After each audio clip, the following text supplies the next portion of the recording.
আগে বলতাম যে আমরা আমাদের ছেলে মেয়েদেরকে কোরআন পড়াবো, এখন বলি না না, আমিও পড়বো কোরআন। স্ত্রীকে গিয়ে বলবেন তুমিও পড়বা কোরআন, আর সন্তানদেরকে বলবেন ওরাও পড়বে কোরআন।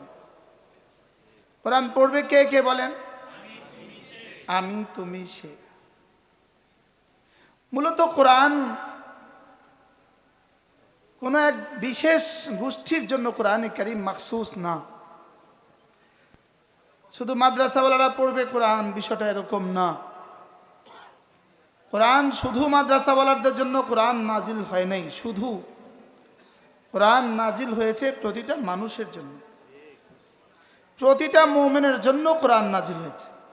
বলেন কোরআন কার জন্য নাজিল হয়েছে? বলেন প্রতিটা মুমিনকেই পড়তে হবে কোরআন। কোরআন ছাড়া ইনসান হবে না, কোরআন ছাড়া মানুষ হবে না। বলেন কোরআন ছাড়া মানুষ না, কোরআন ছাড়া মানুষ হওয়ার আর কোনো ব্যবস্থাই নাই। আপনি গাড়ি ছাড়া ঢাকা যাবেন নোয়াখালী থেকে, কোনো সুযোগই নেই। বিমান ছাড়া বিদেশে যাবেন, কোনো সুযোগই নেই।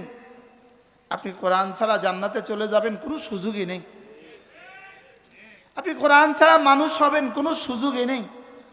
বলেন কি বলছি? বলেন আপনি কোরআন ছাড়া মানুষ হবেন, কোনো কি নাই না, কোনো সুযোগই নাই।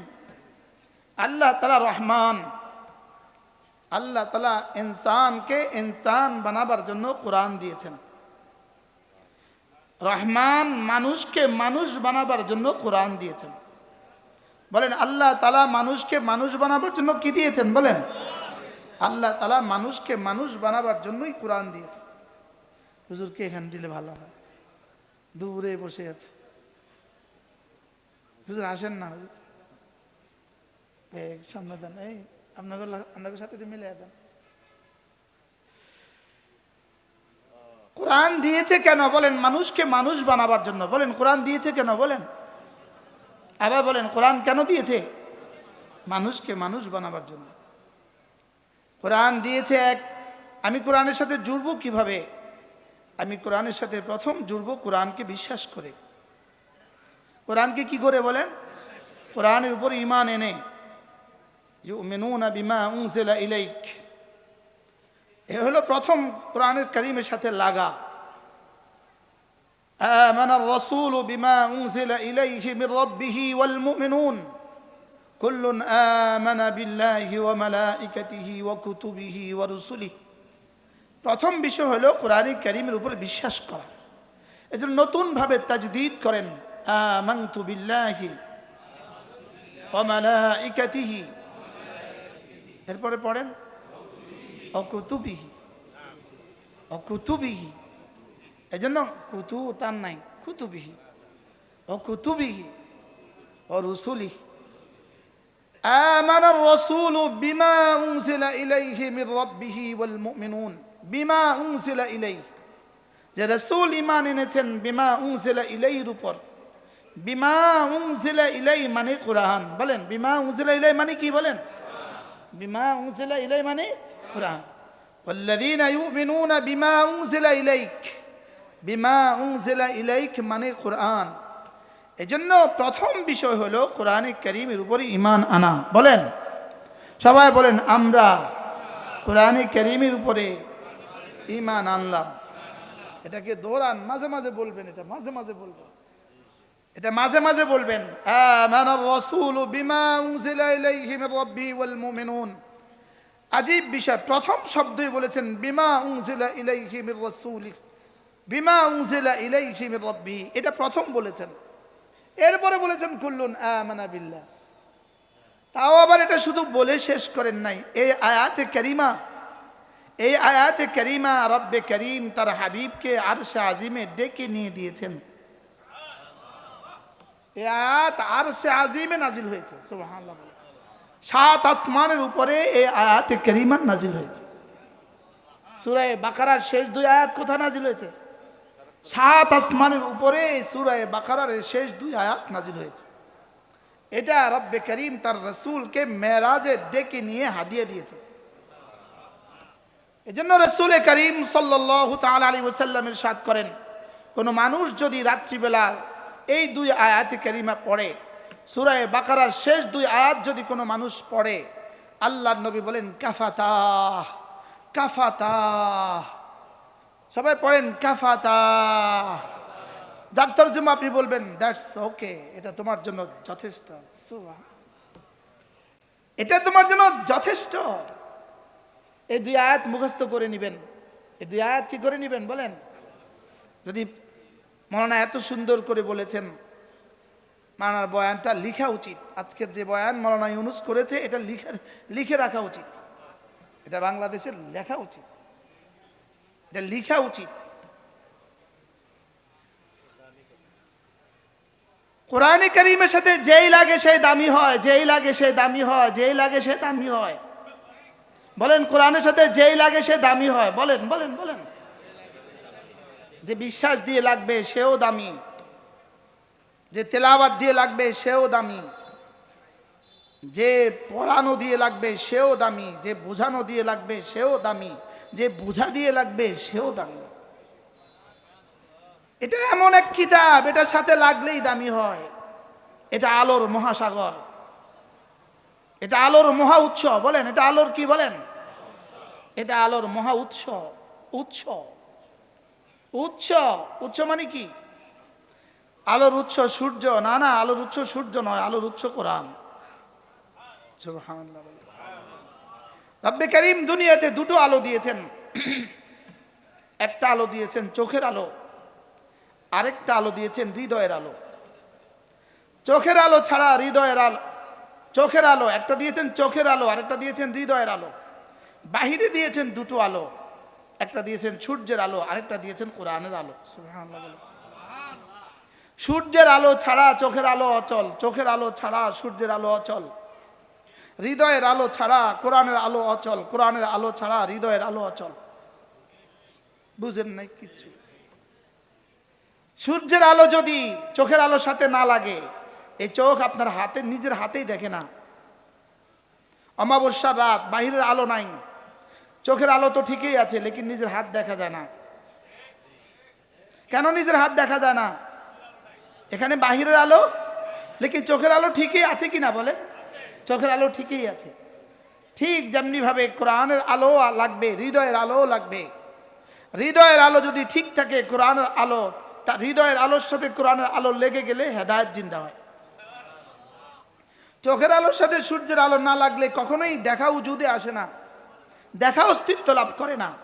চোখের আলোর সাথে চোখের আলোর সাথে সূর্যের আলো, বাহিরের আলো না লাগলে, টাচ না হলে হাত দেখা উজুদে আসে না, আরেকটা দেখা উজুদে আসে না। ঠিক তেমনি ভাবে কোরআনেরও একটা আলো আছে আর হৃদয়েরও একটা আলো আছে। হৃদয়ের আলো আর কোরআনের আলো যদি একসাথ না হয়, তাইলে আখিরাত দেখা উজুদে আসে না। বুঝেন নাই কথা? হযরত সিদ্দিক আকবরের হৃদয়ের আলো ঠিক ছিল বলে কোরআনের আলো তাকে টাচ করেছে। ফারুক আজমের হৃদয়ের আলো ঠিক ছিল বলে কোরআনের আলো তাকে স্পর্শ করে ফারুক আজম বানিয়ে দিয়েছে। লেকিন আবু জাহাল কোরআন নাজিল হতে দেখেছে, রাসূলকে দেখেছে, জিবরিল দেখেছে, লেকিন তার হৃদয়ের আলো আতফা নিবরাসাহু, হৃদয়ের আলোকে নিভিয়ে দিয়েছিল বলে কোরআন তার হৃদয়কে স্পর্শ করতে পারে নাই। এজন্য এখানে এই মাঠের সামনে যারা আছেন, এই আশেপাশে যারা আছে, কোরআনের আলো, আমাদের কোরআনের আলো তাদের কলিজায় ঢুকে না কেন? তাদের হৃদয়ের আলো নিভে গেছে। হৃদয়ের আলো কি হয়ে গেছে বলেন? হৃদয়ের আলো নিভে গেছে। এজন্য হৃদয়ের আলো যদি প্রজ্বলিত থাকে, হৃদয়ের আলো, রোমের সোহাইব হৃদয়ের আলো, হৃদয়ের আলো জ্বালা ছিল, এজন্য হেরা থেকে উঠা কোরআনের আলো তার হৃদয়কে স্পর্শ করেছে। পারস্যের সালমান হেরা থেকে আলো তার হৃদয়কে স্পর্শ করছে। লেকিন মক্কার আবু জাহাল, মক্কার উতবা, মক্কার সাহেবা কোরআনের আলো দেখেছে, কোরআন দেখেছে, লেকিন হৃদয়ের আলো নিভিয়ে ফেলছিল। হৃদয়ের আলোর জন্য রব্বে করিম তলব শর্ত জুড়ে দিয়েছেন। তলব, চাওয়া, চাওয়া, নিজের ইচ্ছা। সুবহানাল্লাহ বলেন। হৃদয়ের আলোর জন্য নিজের ইচ্ছাকে কি করেছেন? শর্ত জুড়ে দিয়েছেন। নিজের ইচ্ছাকে, নিজের ইচ্ছাকে শর্ত জুড়ে দিয়েছেন। নিজের ইচ্ছাকে রব্বে করিম হেদায়েতের জন্য শর্ত জুড়ে দিয়েছেন। ওয়াল্লাযীনা জাহাদু ফীনা লানাহদিয়ান্নাহুম সুবুলানা ওয়া ইন্নাল্লাহা লামাআল মুহসিনিন। রব্বে কারীম শর্ত জুড়ে দিয়েছেন। এজন্য হৃদয় খুলে বসেন, হৃদয় খুলে বসেন, হৃদয় খুলে বসেন, এক আশায় বসেন যে আমি কোরআনে কারীমের ক্লাসে বসছি। বলেন বলেন বলেন বলেন, কি বলেন বলেন, সবাই বলেন। আসার সময় নিয়ত করে করে আসবেন, কোরআন শুনবো, কোরআন শুনবো। আল্লাহ আমাদেরকে কোরআনের আলো দিয়ে আমাদের জীবনকে আলোকিত করে দেন। মাওলানা অনেক সুন্দর করে বলেছেন, আল্লাহ তার হায়াতের মধ্যে, তার জবানে, তার ইলম আমলের মধ্যে আরো বেশি বারাকা নসিব করেন। আমার আজকের পঠিত সূরা, সূরাতুর নাম সূরাতুল বালাদ। বালাদ শব্দের অর্থ শহর। আল্লাহ তাআলা এই সূরার মধ্যে মক্কা নগরীর কসম খেয়েছেন, মক্কাতুল মুকাররমার কসম খেয়েছেন, পবিত্র এই শহরের কসম খেয়েছেন। এজন্য এই সূরার নাম বালাদ হয়ে গেছে। এই সূরাতে রব্বে কারীম তিনটা কসম খেয়েছেন, তিনটা কসম। তিনটা কসম খেয়ে আল্লাহ তাআলা একটা শব্দ বুঝিয়েছেন। আরশে আজিমে মালিক কসম খাওয়ার প্রয়োজন পড়ে না, আরশের মালিক কসম খেতে হয় না, বাবা তার ছেলেকে বুঝাতে কসম খেতে হয় না, মা তার মেয়েকে কথা বুঝাতে কসম খেতে হয় না। একথা আমি আপনাদের সামনে আরো বারবার বলেছি। এক বস তার কর্মচারীকে কথা বলতে কসম খেতে হয় না, লেকিন জালেম ইনসানকে বুঝাবার জন্য আরশে আজিমে মালিক তার বানানেওয়ালা বারবার কসম খেয়েছেন। এখানে আল্লাহ তাআলা তিনটা কসম খেয়েছেন। এক নাম্বার, লা উকসিমু বিহাদাল বালাদ। যেখানেই কসম শব্দের আগে, উকসিমু শব্দের আগে লা আসে, এই লা শব্দের তর্জমা হলো, এটা মুফাসসিরিন বলেন, কেউ কেউ বলেন জায়েদা, আর কেউ কেউ বলেন না, কোরআনে কারীমে কোনো জায়েদা শব্দের প্রয়োজন নাই, প্রতিটারই অর্থ আছে। লা শব্দের অর্থ হলো ওদের হৃদয়ে আগে যেই তাদের কলিজায়, তাদের বুকে, তাদের কলিজায়, তাদের দিলে আগে যে সিদ্ধান্ত বসা ছিল, তো আল্লাহ তাআলা ওটাকে আগে রদ করেন। লা লা লা, না না না না না, তোমাদের হৃদয়ে যে কথা আছে এটা না, আমি যেটা বলি সেটা। এজন্য আগে কি করে? খালি করে। কি করে বলেন? আগে খালি করে। এটাকে বলে তাখলিয়া। এটাকে বলে কি? তাখলিয়া। এজন্য এই কালিমায়ে তয়্যিবা লা দিয়ে শুরু হয়েছে। এজন্য কালিমায়ে তয়্যিবা কি? লা দিয়ে কালিমায়ে তয়্যিবা শুরু হয়েছে। এজন্য যেটাকে তাখলিয়া বলে, বলে আগে তাখলিয়া করো, পরে তাজকিয়া করো। আগে তাখলিয়া করো, পরে কি করো? তাজকিয়া করো। তাখলিয়া মানে আমাদের খেজুর গাছের মধ্যে কি করে দেখবেন আপনারা, খেজুর গাছে খেজুর কাটে, খেজুরের মধ্যে কি লাগায়? হাঁড়ি লাগা রসের জন্য। প্রথম দিনে রসে হাঁড়ি লাগা না, প্রথম দিনে পরিষ্কার পরিচ্ছন্ন করে। আগে কি করে? আগে পরিষ্কার করে, কাটে কাটে, সব ঝঞ্ঝা মুক্ত করে, এই সবগুলো ফেলে দেয়। এটাকে বলে তাখলিয়া। বলে আগে দিলে যা আছে সব বের করো, আগে দিলে যা আছে সব কি করো? খালি করো। আপনি দুধের বাতিলে কি নিবেন? দুধ নিবেন, তা আগে যে পুরান দুধ ছিল ওটার মধ্যে রেখে দিবেন না ওটা বের করে দিবেন? ওটা আগে ফেলে দিবেন। শুধু ফেলেই ঢেলে দিবেন না, এটাকে আবার ধুবেন? হ্যাঁ, এটাকে বলে শুধু আগেটাকে ফেলে দেওয়া, এটাকে বলে তাখলিয়া। পরে এটাকে ধোয়া, এটাকে বলে তাজকিয়া। এরপরে এটাকে ভরে দেওয়া, এটাকে বলে তামলিয়া। এটাকে বলে কি? তামলিয়া। তাহলে তাখলিয়া, তাজকিয়া, তামলিয়া। তো আল্লাহ তাআলা বলেন লা, না না না না না না, বলেন লা তর্জমা কি? বলেন না না না, তোমাদের হৃদয়ে যে ধারণা আছে এই ধারণা নয়। না, আগে কলিজায় যা ঢুকায় রাখছো সব বাইর করো, সব কি রাখো, সব কি করো, সব নফি করে দাও। আমার পীর ও মুর্শিদ হযরত মাওলানা নানুপুরি রহমতুল্লাহ বলতেন, লাট তলোয়ার দিয়ে সব কেটে ফেলো। কি বলতেন বলেন? লাট তলোয়ার দিয়ে সব কি করো?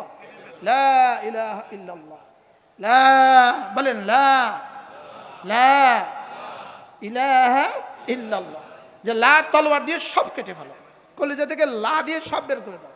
আল্লাহ তাআলা বলেন লা, পড়েন উকসিমু বিহাযাল বালাদ। এটা তেলাওয়াতও হয়ে যায় না? মাওলানা যে বলছেন একটু তেলাওয়াতও কি? লা উকসিমু বিহাযাল বালাদ। আল্লাহ তাআলা বলেন লা উকসিমু, আমি কসম খেয়ে বলছি, বিহাযাল বালাদে, আমি এই শহরের কসম খেয়ে বলছি।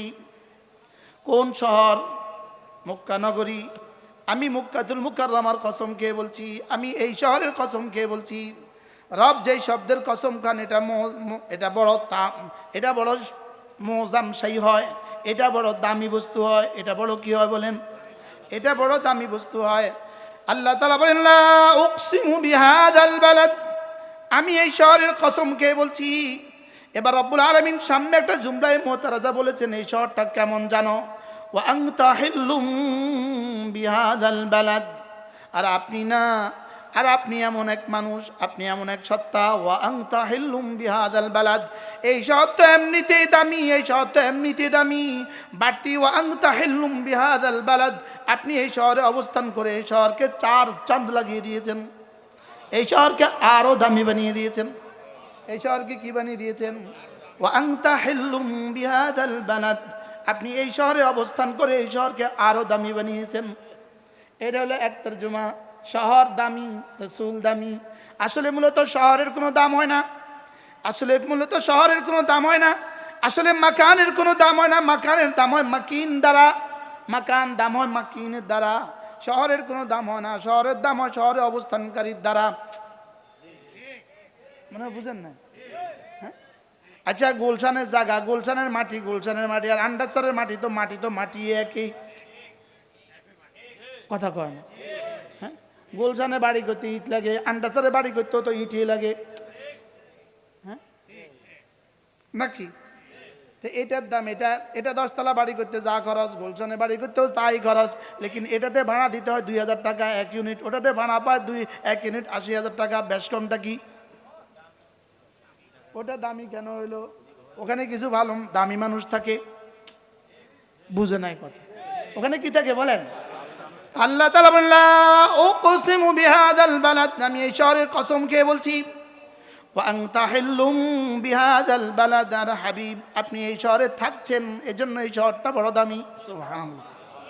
ওয়া আনতা হিল্লুম বিহাযাল বালাদ, আপনি হুলুল থেকে আপনি এই শহরে অবস্থান করছেন। বলেন, আপনি এই শহরে কি করছেন? আপনি অবস্থান করছেন। তাহলে শহরও দামি, যিনি অবস্থানকারী তিনি আরো দামি। সুবহানাল্লাহ। যিনি অবস্থানকারী কি, তিনি কি? এটার দ্বিতীয় তরজমা হলো ওয়া আনতা হিল্লুম বিহাযাল বালাদ, হিল্লুন হালালুন থেকে হিল্লুন যদি তরজমা হয়, হিল্লত থেকে যদি হিল্লুন তরজমা হয়, তাহলে তরজমা হবে এই শহর দামি।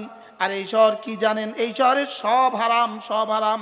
এই শহরে হত্যা করা হারাম, এই শহরে গাছের পাতা ছিঁড়া হারাম, এই শহরে শিকার হারাম, এই শহরে কেউ ঢুকতেই পারবে না তার নিজের পোশাকে। এই শহরে ঢুকতে হলে তাকে হেরাম দিয়ে ঢুকতে হয়। কি হয়? হারামে ঢুকবে কি দিয়া? হেরাম দিয়া। বলেন, হারামে ঢুকতে হয় কি দিয়া? বলেন। তাহলে এই শহরটা এত দামি, এত দামি, এত দামি, লেকিন এই কমবক্ত মক্কার মানুষগুলো, এই মানুষগুলো এই শহরে আপনার মতো মহাব্যক্তিত্বকে, মহামানুষটাকে, আপনার মতো মহাপবিত্র মানুষটাকে এই শহরের মানুষগুলো হালাল মনে করছে। নাউজুবিল্লাহ। বলেন, এই শহরের মানুষগুলো আপনাকে কি মনে করছে? হালাল। এই শহরের মানুষগুলো যেখানে মশা মারাকে হারাম মনে করে, মাছি মারাকে হারাম মনে করে, ইঁদুর মারাকে হারাম মনে করে, পরে 6টা প্রাণীকে হালাল করে দিয়েছেন, এটা ভিন্ন মাসালা। কয়টা প্রাণীকে? 6টা প্রাণীকে হালাল করে দিয়েছেন, এটা ভিন্ন মাসালা। মশা মারা যাবে, ইঁদুর মারা যাবে, এখনো কি? কিন্তু কবুতর মারা যাবে না, কবুতর মারা যাবে না। তাহলে এই শহরের সম্মানার্থে সমস্ত শিকার হারাম, সমস্ত মানুষের দম হারাম, লেকিন এই শহরের মানুষগুলো এরা আপনাকে হালাল মনে করছে। বলেন নাউজুবিল্লাহ। আপনাকে কি মনে করছে? আপনাকে হত্যা করাকে তারা হালাল মনে করছে, আপনার সাহাবীদেরকে হত্যা করাকে তারা হালাল মনে করেছে।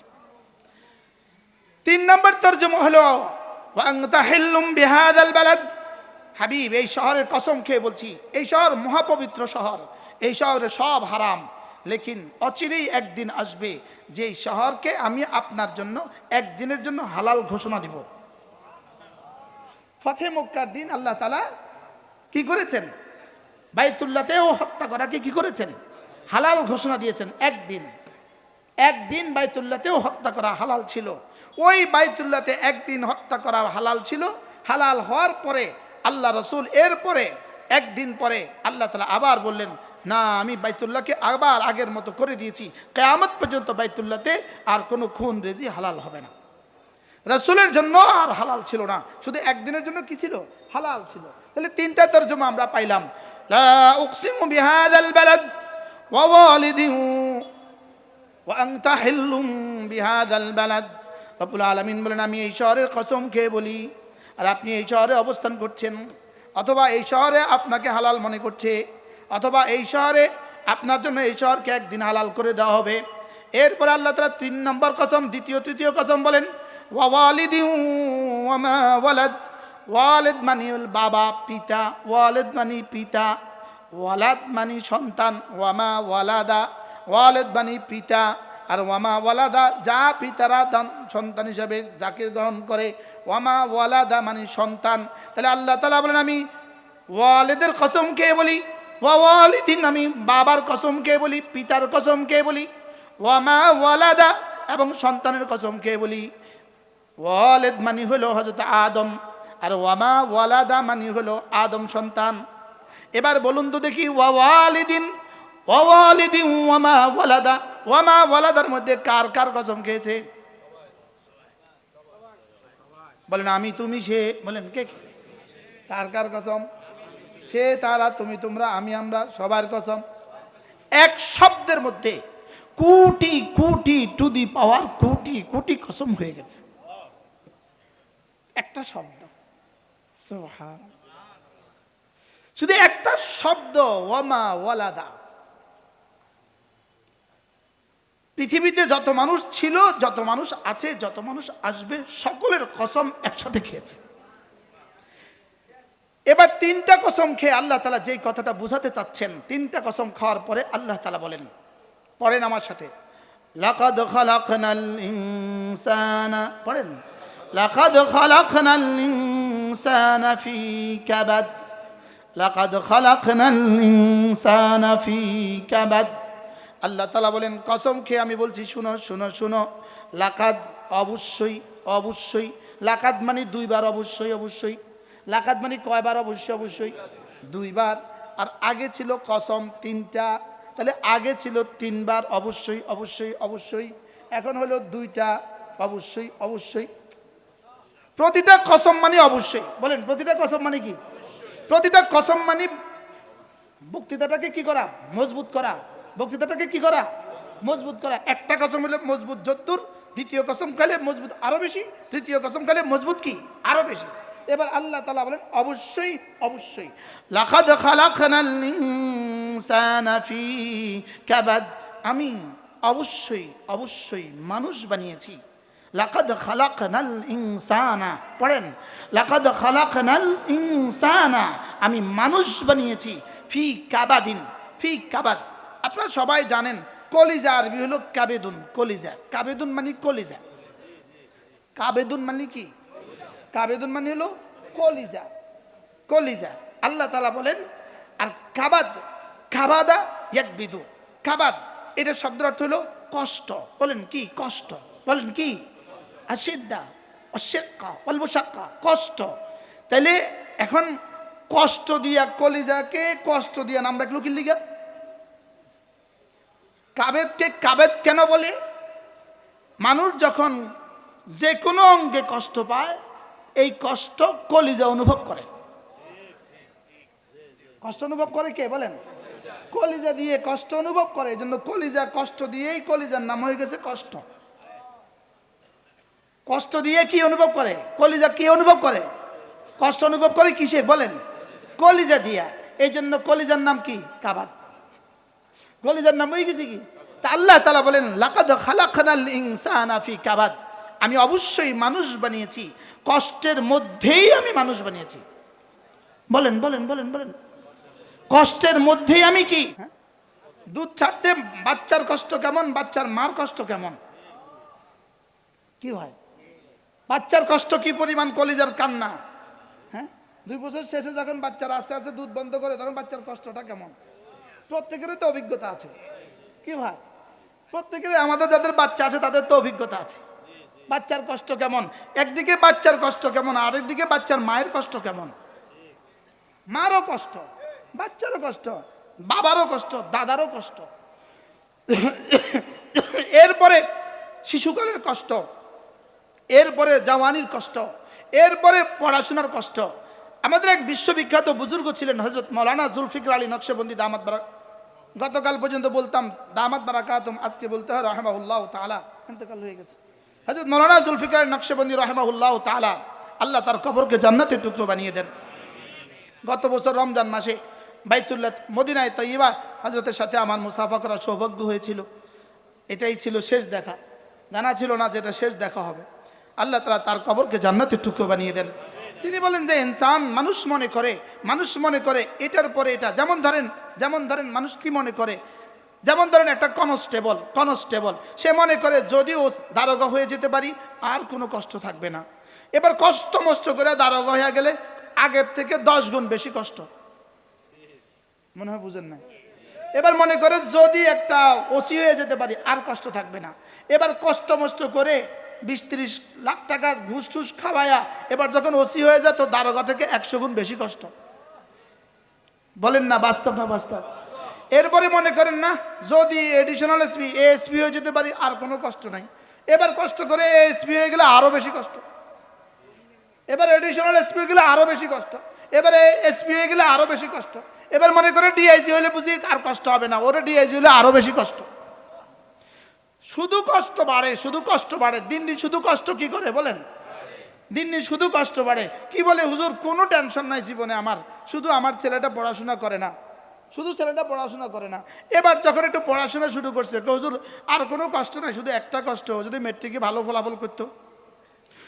এবার বলে হুজুর আর কোনো কষ্ট নাই, একটা কষ্ট, যদি ভালো কলেজে ভর্তি হইতো। এবার ইন্টারমিডিয়েট উঠার সঙ্গে আর কোনো কষ্ট নাই, ছেলেটা নিয়ে একটা ভালো ফলাফল করে। আর কষ্ট বাড়ে না কমে? এবার কষ্টের পরে বলে হুজুর আর কোনো চিন্তা নাই, ছেলেটার জন্য এবার যেন ভালো একটা ইউনিভার্সিটিতে ভর্তি হয়। এবার টেনশন আরো বাড়ছে না কমছে? এবার বলতেছে আর কোনো টেনশন নাই, উনি মাস্টার্সে ভালো ফলাফল করে। এবার সারা 20 বছরের কষ্ট যদ্দূর, এবার গিয়া শুধু ইন্টারভিউর জন্য, চাকরির জন্য ইন্টারভিউর কষ্ট তার চেয়ে বেশি। বুঝে নাই? এবার কষ্ট আছে না নাই বলেন? বাড়ছে না কমছে? এখন বুঝে আর কোনো কষ্ট নাই, শুধু একটা কষ্ট, যদি ছেলেটার একটা ভালো চাকরি হইতো। কি হয়? শুধু কষ্ট আর কষ্ট, যদি ছেলেটা একটা ভালো চাকরি হইতো।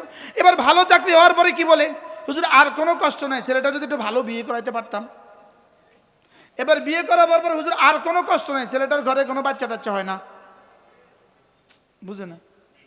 এবার কোন রকমের একটা বাচ্চা হয়ে গেছে, হুজুর আর কোনো কষ্ট না, নাতিটা এই পরিমাণ দুষ্টামি করে হুজুর তার জ্বালায় বাঁচি না। কি ভাই, বাস্তব না বাস্তব বলেন? তাহলে জীবনে কষ্ট নাই কখন? শুধু কষ্ট নাই জান্নাতে। আরে সুবহানাল্লাহ বলেন। শুধু কষ্ট নাই কোথায় বলেন? শুধু কষ্ট নাই জান্নাতে। এরপরে রব্বে কারীম বলেন লাকাদ খালাকনাল ইনসানা ফি কাবাদ, আমি তোমাকে কষ্টের জন্যই বানিয়েছি। শুনো শুনো শুনো, কষ্ট দুইটা কষ্ট আছে, কষ্টের জন্যই আমি তোকে বানিয়েছি। তবে দুটো কষ্ট হবে তোমার জীবনে, একটা হলো ইবাদতের জন্য কষ্ট করবা, আর হলো শুধুই দুনিয়ার জন্য কষ্ট করবা। যদি ইবাদত বাদ দিয়ে শুধুই দুনিয়ার জন্য কষ্ট করো, তোমার কষ্ট জীবনে কখনো শেষ হবে না। আর যদি ইবাদতের কষ্টই করো, দুনিয়ার জন্য কষ্ট করো, সাথে যদি তুমি ইবাদতকেও সাথে লাগিয়ে দাও, তাহলে এই কষ্টের শেষ ঠিকানা তোমার মৌত, তোমার মৃত্যু, এই কষ্টের শেষ ঠিকানা। কি ভাই, বাস শেষ, মৃত্যু জবানিকা। সুবহানাল্লাহ বলেন। মুমিনের মৃত্যু কি? কষ্টের শেষ সীমা। মুমিনের মৃত্যু কি বলেন? মুমিনের মৃত্যু হলো কষ্টের কি? শেষ সীমা। আর বেঈমানের মৃত্যু হলো কষ্টের সূচনা। বেঈমানের মৃত্যু কি বলেন? কষ্টের সূচনা।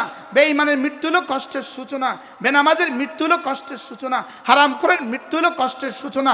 আর মোমেনের কামেলের মৃত্যু হলো কষ্টের শেষ সীমা। এজন্য আল্লাহ তাআলা বলেন লাকাদ খালাকনাল ইনসানা ফি কাবাদ, আমি তোকে বানিয়েছি কষ্টের জন্যই বানিয়েছি। তাহলে কষ্ট, আমার জীবনে কষ্ট, এটা স্বাভাবিক না অস্বাভাবিক বিষয়? স্বাভাবিক। এবার সব মানুষ কষ্ট করে কেন? যে যেখানে কষ্ট করে, সিএনজিওয়ালা সে যে পরিমাণ কষ্ট করে, অটোওয়ালা সে যে পরিমাণ কষ্ট করে, তরকারিওয়ালা সে যে পরিমাণ কষ্ট করে, সুইপার যে পরিমাণ কষ্ট করে, সুইপার থেকে সচিব যে পরিমাণ কষ্ট করে, মেম্বার থেকে প্রধানমন্ত্রী যে পরিমাণ কষ্ট করে, সমাজের যেই কষ্ট করে, রব্বে কারীম বলেন আমি তো কষ্টের জন্যই তোরে বানাইছি। আমি কষ্টের জন্যই তোকে কি করছি? বানাইছি। আল্লাহ তাআলা হ্যাঁ এই মাঠে হযরত মাওলানা হাবিবুল্লাহ মিসবাহ রাহমাহুল্লাহ তাআলা আল্লাহ তার কবরকে জান্নাতের টুকরো বানিয়ে দেন। এই মাঠে হযরত রহমতুল্লাহ বলছেন, আমি তো ক্যাসেটে শুনছি, এই মাঠে হযরতের বয়ান শোনার সৌভাগ্য আমার হয় নাই। এই মাঠে হযরতের সরাসরি বয়ান শোনার সৌভাগ্য আমার হয় নাই। আমরা তখন ছোট ছিলাম, আর আমরা তো লক্ষ্মীপুর, দূর থেকে আসতেও পারি নাই। পরে আমি ক্যাসেটে শুনছি হযরত মাওলানা হাবিবুল্লাহ মিসবাহ রাহমাতুল্লাহ বলছেন যে আল্লাহ তাআলা এই কমন কথাগুলো কেন বললেন, আল্লাহ তাআলা যে কথাগুলো আমরা আকলেও ধরে, আমরা চোখে দেখা বিষয়গুলো কেন বললেন। আল্লাহ তাআলা চোখে দেখা বিষয়গুলোকে এজন্য বললেন যেগুলো চোখে দেখি না সেগুলোর উপরে ইয়াকিন বানাবার জন্য।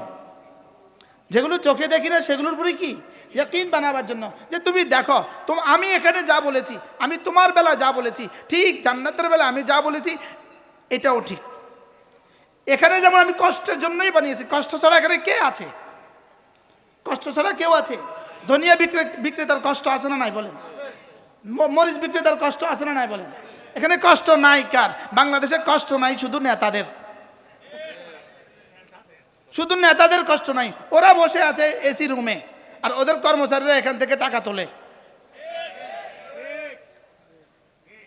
আমাদের বলছে কিছু কইতাম না, আমিও কইতাম না, ইনশাআল্লাহ কইতাম না কিছু না। এদের কষ্ট নাই, এদের কষ্ট আছে তখন যখন, এদের কষ্ট আছে তখন যখন এদের নামে ওয়ারেন্ট জারি হয়, তখন বুঝে কষ্ট কত।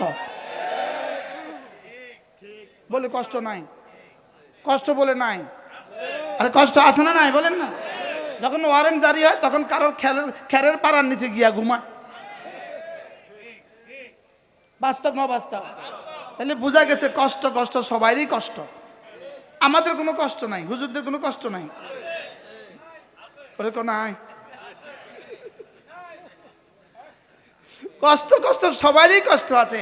হ্যাঁ, কারোর কষ্টের বিনিময়ে কারোর কষ্ট এখানেই শেষ হয়ে যাবে আর কারোর কষ্ট এখান থেকে শুরু হবে।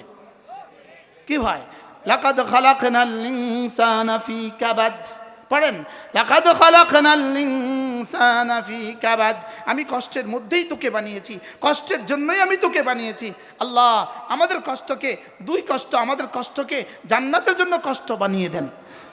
যে শুধুই ঈমান আমলকে ঠিক রাখে, যে ঈমান আমলকে ঠিক রাখে, আল্লাহ তাআলা সমস্ত আহকামগুলোকে মেনে নেয়, আল্লাহ তাআলা ফরায়েজগুলোকে মেনে নেয়, ওয়াজিবাতগুলোকে মেনে নেয়, সুনানগুলোকে মেনে নেয়, মুস্তাহাব্বাতগুলো মেনে নেয়, নওয়াফিলগুলো মেনে নেয়, এই সবগুলো যে মেনে নেয়, হারামগুলো যে ছেড়ে দেয়, মাকরুহাতগুলো যে ছেড়ে দেয়, সমস্ত গুনাহ কবিরা যে ছেড়ে দেয়, সমস্ত গুনাহ যে সগীরা যে ছেড়ে দেয়, তার দুনিয়া না, তার দুনিয়ার প্রতিটা বিন্দু জান্নাত। তার দুনিয়ার প্রতিটা কষ্ট কি বলেন? তার দুনিয়ার প্রতিটা কষ্ট কি? তার দুনিয়ার প্রতিটা কষ্ট জান্নাত, তার দুনিয়ার প্রতিটা কষ্টই জান্নাত। এই জন্য যার ঈমান ঠিক আছে, যার নামাজ ঠিক আছে, তার রিক্সাটা যদি হালাল হয়, বলেন তার রিক্সাটা যদি কি হয়, রিক্সাটা যদি হালাল টাকা কিনা হয়, তার রিক্সার প্রতিটা প্যাডেল ঘুরানো হাজারো নফলের চেয়ে বেশি দামি। আমাদের হযরত মাওলানা হাবিবুল্লাহ মিসবাহ রাহমাতুল্লাহ এই মাঠে একবার এক আশ্চর্য কথা বলছেন। আমাদের দেশের কিছু রিক্সা আছে, রিক্সার পেছনে ছবি লাগায় রাখে, আছে না নাই? আচ্ছা, রিক্সার পেছনে যে ছবি লাগায় রাখছে, রিক্সার পেছনে নারীর ছবি লাগায় রাখছে, এরকম রিক্সা আছে না নাই? আচ্ছা, রিক্সার পেছনে যে নারীর ছবিটা লাগাইলো, এই রিক্সাওয়ালার লাভ কি?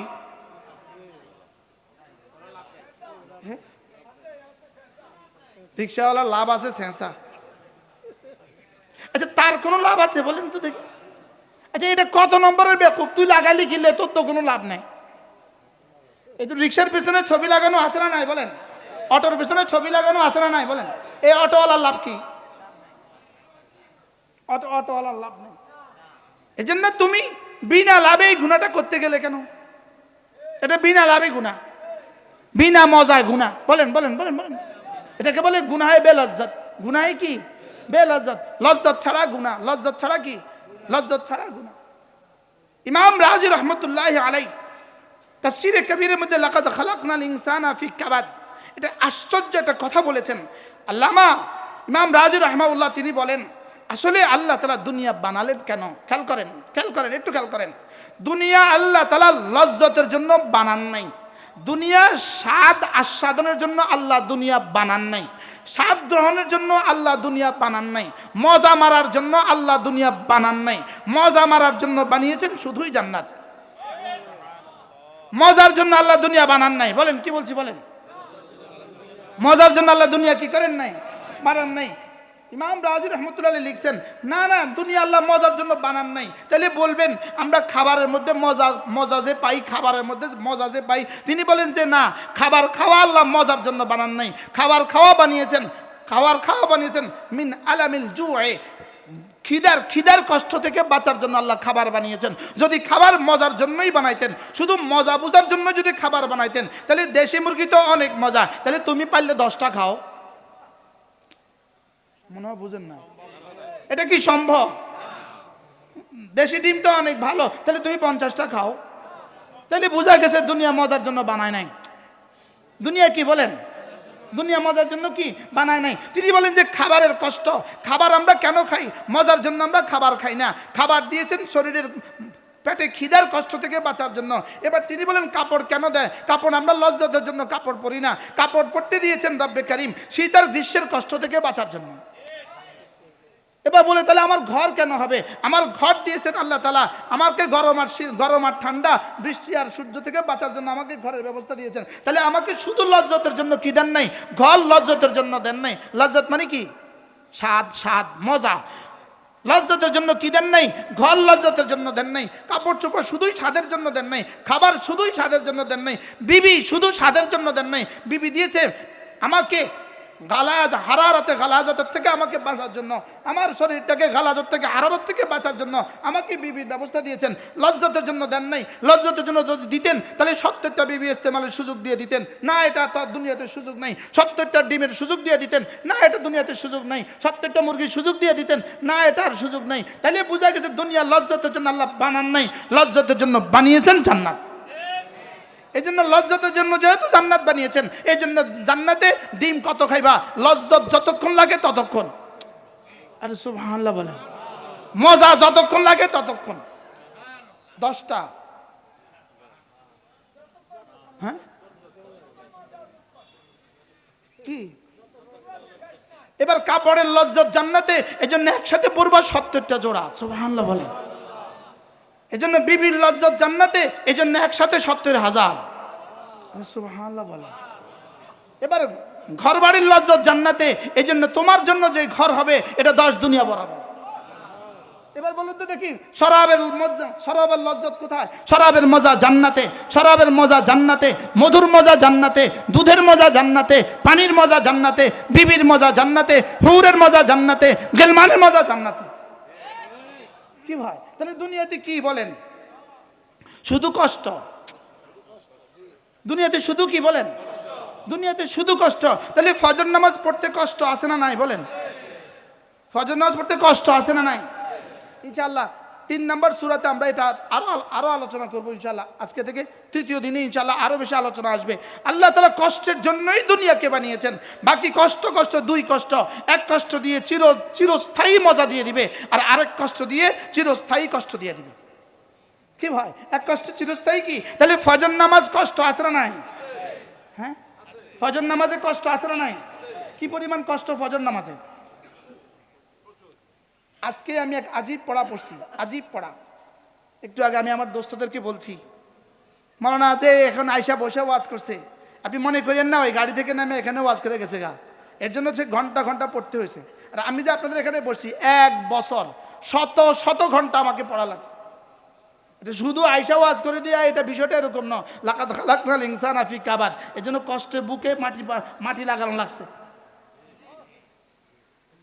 তো বলতেছিলাম যে এক শায়েখ বড় সুন্দর বলেছেন, তুমি তোমার অ্যালার্ম ঘড়ি আছে, তোমার মোবাইলে অ্যালার্ম দেওয়ার কি আছে? যন্ত্র আছে। তোমার ডিউটির জন্য তুমি অ্যালার্ম দিতে পারো। ডিউটির জন্য তুমি কি দিতে পারো বলেন? তুমি ডিউটির জন্য অ্যালার্ম দাও, দেয় না? ডিউটির জন্য অ্যালার্ম দেয় না বলেন? ডিউটির জন্য তুমি অ্যালার্ম দিতে পারো। এবার তিনি বলেন, যদি তুমি ফজরের নামাজের জন্য অ্যালার্ম দিতে না পারো, ডিউটির জন্য তো অ্যালার্ম দিতে পারো, ফজরের জন্য তুমি অ্যালার্ম দিতে পারো না, এর অর্থ হলো তুমি ইচ্ছায় স্বেচ্ছায় জেনে বুঝে তুমি ফজর ছেড়ে দিয়েছো। কি ভাই, কল্পনা করেন বিষয়টা কেমন। তিনি উদাহরণ দিলেন, 6টায় তোমার ডিউটি আছে, তুমি 5:30 অ্যালার্ম দিয়েছো, লেকিন মসজিদে জামাত 5:15, তুমি 5টা অ্যালার্ম দিতে পারলে না। তুমি এখানে নীরবে তুমি আল্লাহর সাথে যুদ্ধের ঘোষণা দিয়েছো। নাউজুবিল্লাহ বলেন। কোন ডিউটির জন্য তুমি 5:30 অ্যালার্ম দিতে পারলে? দুনিয়ার ডিউটির জন্য তুমি 5:30 কি দিতে পারলে, অ্যালার্ম দিতে পারলে, লেকিন তোমার ফজর নামাজের জন্য তুমি 5টার অ্যালার্ম দিতে পারলে না। এর অর্থ কি? তুমি বুঝাইতে চাইছো যে আমি নামাজ পড়লাম না, দেখি আপনি পারলে কিছু করেন। কি ভাই, এই মানসিকতাকে তারদীদ করার জন্য আমার সবকিছুর ব্যাপারে কিন্তু মানসিকতা এটাই। আমার রোজার মাসালা একই মাসালা, আমার নামাজের মাসালা কিন্তু একই মাসালা। আমাকে কষ্টের জন্যই বানিয়েছে রব। বলে তোকে আমি কষ্টের জন্যই বানিয়েছি। তুই দোকানদারি করবি, এটা স্বাভাবিক। তুই অফিস করবি, এটা স্বাভাবিক। তুই কর্মচারী হবি, এটা স্বাভাবিক। তুই ফ্যাক্টরিতে যাবি, এটা স্বাভাবিক। তুই খেতে যাবি, এটা স্বাভাবিক। লেকিন তোকে আমি কষ্টের জন্যই বানিয়েছি, কষ্টের জন্যই বানিয়েছি। লেকিন তুই ভাবিস না, যদি এই কষ্টকে জীবনের শেষ কষ্ট মনে করিস, আর এই কষ্টকে যদি শুধু দুনিয়ার জন্য লাগাস, তুই এটা ভাবার কোনো কারণ নাই তোর উপরে আর কোনো ক্ষমতা ধন নাই, এটা ভাবার কোনো কারণ নাই। আয়াহসাবু আল্লা ইয়াকদির আলাইহি আহাদ, সে কি মনে করে তার উপরে আর ক্ষমতা ধর কেউ নাই? এটার সাথে এটার কি মিল বলেন? মনে হয় বুঝেন নাই, বুঝেন নাই। মিল আছে না নাই? তুই কি মনে করিস তোকে কষ্টের জন্য বানিয়েছি? ঠিক আছে, কষ্ট কষ্ট কষ্ট কষ্ট, তুমি কষ্ট করবে, এটা স্বাভাবিক, এটা কষ্ট। লেকিন উচিত ছিল এই কষ্ট দেখা তুমি আমাকে চিনবা। এই কষ্ট দেখে তুমি কাকে চিনবা? এই কষ্ট দেখে তুমি আমাকে চিনবা। উচিত ছিল কষ্ট দেখে তুমি আমাকে চিনবা। কষ্টের সময় মানুষ কি বলে? কষ্ট পেলে কি বলে? মা গো, বলে না? বলে না? একটু কাঁটা ফিরলে কি বলে? মা। বলে না? বলে না? কষ্টের সময় মা কইলো কি লিগা? মা কষ্টের সময় মা বললো কেন? মা একটু দয়ালু দেখে মার নাম আসে, মা একটু বেশি ভালোবেসে দেখে মার নাম আসে। আল্লাহ তাআলা বলেন তুই এত কষ্ট দেখে আমাকে চিনলি না কে? বুঝেন নাই কথা? তুই এত কষ্ট দেখে তুমি আমাকে চিনলে না কেন?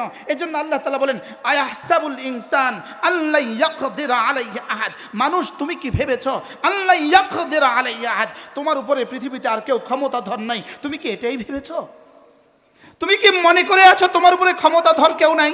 বলেন বলেন, তর্জমা করেন। তুমি কি মনে করে আছো তোমার উপরে ক্ষমতাধর? আপনি বলুন তো দেখি, এই এক শব্দের ওজন কত? এই এক শব্দ যদি ফেরাউন বেঁচে থাকতো, ফেরাউনের সামনে যদি এটা পড়া যেত, ফেরাউন বলতো হ্যাঁ হ্যাঁ ভুল হয়ে গেছে, হ্যাঁ আমার উপরে একজন কাদের আছে, আমার উপরে একজন ক্ষমতাশালী আছে। যদি নমরুদের সামনে পড়া হতো, নমরুদ বলতো আমার উপরে একজন কাদের আছে। লেকিন দুর্ভাগ্যবশত আমরা তাদের সামনে পড়তে পারি নাই। যারা বুঝে না তাদের সামনে আমরা কি করতে পারি নাই? পড়তে পারি নাই। আর আমরাও বুঝি নাই। আয়াহসাবু আল্লা ইয়াকদির আলাইহি আহাদ, কাকে কাকে বলেছে এই শব্দ? পৃথিবীর প্রতিটা মানুষকে বলেছে, আমাকেও বলেছে। তুই কি ভাবছিস তোর উপরে ক্ষমতাধর কেউ নাই? ইমাম সাহেবকেও বলছে তুমি কি ভাবছো তোমার উপরে ক্ষমতাধর কেউ নাই? জালেমকেও বলছে, মাজলুমকেও বলছে, আল্লাহ তাআলা চোরকেও বলছে, ডাকাতকেও বলছে, দুর্নীতিবাজদেরকেও বলছে। কি বলছে বলেন? ভুলে গেছে। তোমার উপরে কি ক্ষমতাধর কেউ নাই? বলেন, পড়েন পড়েন। এই শব্দ আমাকে কি করা উচিত ছিল? এই শব্দ আমার কলেজাকে কাঁপায় দেওয়া উচিত ছিল। এই শব্দ আমাকে দুটো দিকে, একদিকে এই শব্দ আমাকে বলতো আমি আর নাফরমানি করতে পারবো না। আমি কেন নাফরমানি করি? আয়াহসাবু আল্লা ইয়াকদির আলাইহি আহাদ, আয়াহসাবু আল্লা ইয়াকদির আলাইহি আহাদ। মক্কার এক কমবক্ত ছিল, ওই কমবক্তের নাম ছিল আবুল আসাদ। আবুল আসাদ, তাকে আসাদুন বলতো, আসাদু না বলে বলতো আবুল আসাদ, অর্থাৎ শক্তিশালীর বাপ। কি সে এই পরিমাণ শক্তিশালী ছিল, এই পরিমাণ শক্তিশালী ছিল। সে নিজের পায়ের উপরে, সে একটা উটের চামড়ার উপরে দাঁড়াতো, দাঁড়া বলতো মান্না জানি, কে এটাকে এখান থেকে হটাবা, এখান থেকে টেনে এটাকে বের করবা কে, ফালাহু কাদা, তার জন্য এত পুরস্কার। সে একটা উটের চামড়ার উপরে দাঁড়াতো আর বলতো যে কে এটাকে আমার পায়ের নিচে থেকে সরাবা, তার জন্য এত পুরস্কার দিব, এত পুরস্কার দিব। 10 জন এটাকে টানতো, টেনে টেনে এটা ছিঁড়ে যেত, লেকিন তার পায়ের নিচের টুকরাটা আসতো না। শক্তিশালী কেমন ছিল? তো সে যখন রাসূল যখন দাওয়াত দিলেন, এই আবুল আসাদ ইবনু কালাদা, সে বলে মুহাম্মদ তুমি নাকি বলছো তোমার ফেরেশতাদের কাছে অনেক শক্তি আছে, তুমি নাকি বলছো তোমার রবের বলে অনেক শক্তি আছে, তো দেখি আমার পায়ের নিচের চামড়াটা হটাও, আমার পায়ের নিচে চামড়াটা কি করো? বুঝেন না কি বলছি? আমার পায়ের নিচে আমি যে চামড়ার উপর দাঁড়িয়েছি, পারলে সব মিলে হটা। তা আল্লাহ তাআলা আয়াত নাযিল করছেন, আয়াহসাবু আল্লা ইয়াকদির আলাইহি আহাদ। সে কি ভেবেছে তার উপর ক্ষমতাধর কেউ নাই, তার উপরে ক্ষমতাধর কেউ নাই। অচিরেই দেখবা তার পায়ের নিচে চামড়া, শুধু চামড়া হটাই না, তার মাটিও আমি কিভাবে হটাই। কি ভাই, আমাদের দেশে কয় না পায়ের নিচে মাটি নেই? গত 16 বছরের ফ্যাসিস্টদের এখন পায়ের নিচে মাটি আছে না নাই? হ্যাঁ? কি এত আমরা পালাই না, আমরা পালাই না। হ্যাঁ, আচ্ছা, কি পরিমাণ চ্যালেঞ্জ ছুটছিল রবের সাথে, পারলে ঠেকাও। আরেকজন যে বলছে খেলা হবে, বলছে না বলেন? হ্যাঁ, আচ্ছা, প্রতিটা অহংকারের জন্য রব্বে কারিমের চ্যালেঞ্জ কেমন ছিল? প্রতিটা অহংকারের জন্য রবের চ্যালেঞ্জ কেমন? আয়াহসাবু আল্লা ইয়াকদির আলাইহি আহাদ। আমার মনে হয় আজকের পৃথিবীর সমস্ত জালেমদেরকে রব যেন আরশ আজিম থেকে এই আয়াত ছুড়ে দিচ্ছেন, আয়াহসাবু আল্লা ইয়াকদির আলাইহি আহাদ।